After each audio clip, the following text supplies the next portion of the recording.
Let's take a look at this example. This time we have two voltage sources connected together. Many people get confused what they're supposed to do with this problem. Keep in mind that we use conventional current flow. We assume that current flows from positive terminal to negative. So you have to look at these two voltage sources. This voltage source is going to push the current in this direction. This one is going to push the current in this direction. You have to keep in mind that the stronger power source is going to dictate the direction of the current in the circuit. So 9 volt is greater than 8 volt. So current is going to go in this direction. I total. What you're supposed to do? You have to calculate V total first. No matter if V total is asked to calculate at the end. No matter from where you are going to start calculating this problem. You can start from VR1, VR2 or V total, doesn't matter. So this time we're supposed to start from V total. V total is going to be equal voltage source 2 minus voltage source 1. Why? We prefer to subtract the weaker voltage source from the stronger one. So my voltage source 2 is stronger. That's why I'm going to subtract from the stronger the weaker one. That's why I'm going to have 9 volts minus 8 volts equals 1 volt. This is my total voltage in this circuit.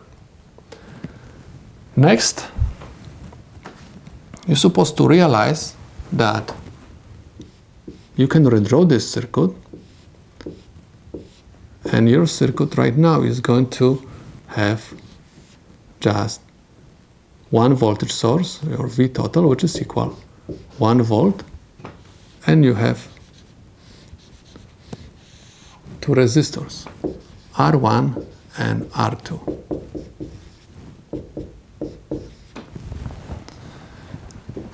Next, we're supposed to find R total.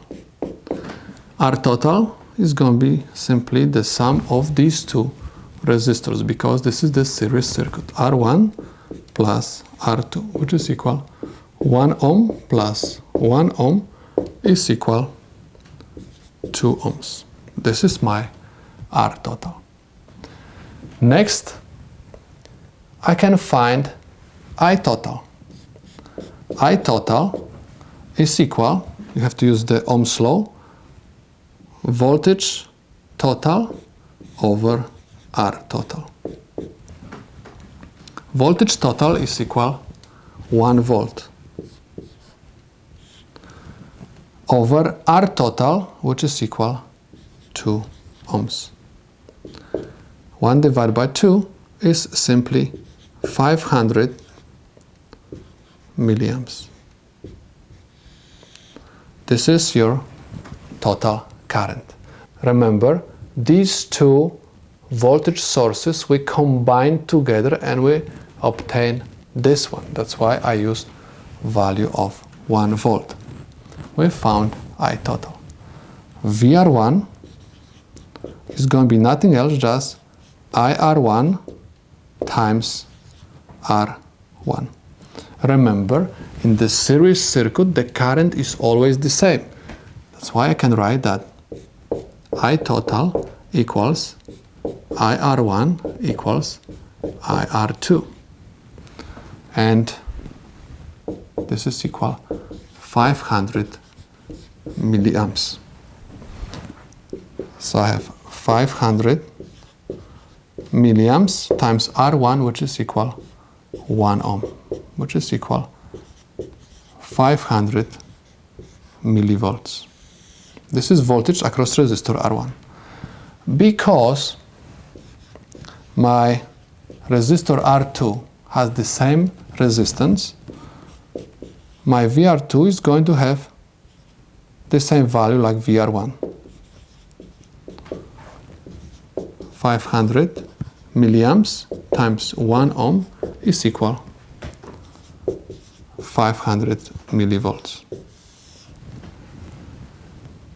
Next, we're supposed to verify our answers. By using KVL, I can check if the answers which I got are correct. Remember, KVL says, Kirchhoff voltage law, that voltage source is equal the sum of the voltages in the circuit. So VR1 plus VR2, which is equal, VR1 is equal 500 millivolts plus 500 millivolts. This is equal 1 volt. My voltage source, or you can say also V total, is equal 1 volt. We start with 1 volt and we prove that the sum of these two voltages is 1 volt. It means that our answers are correct.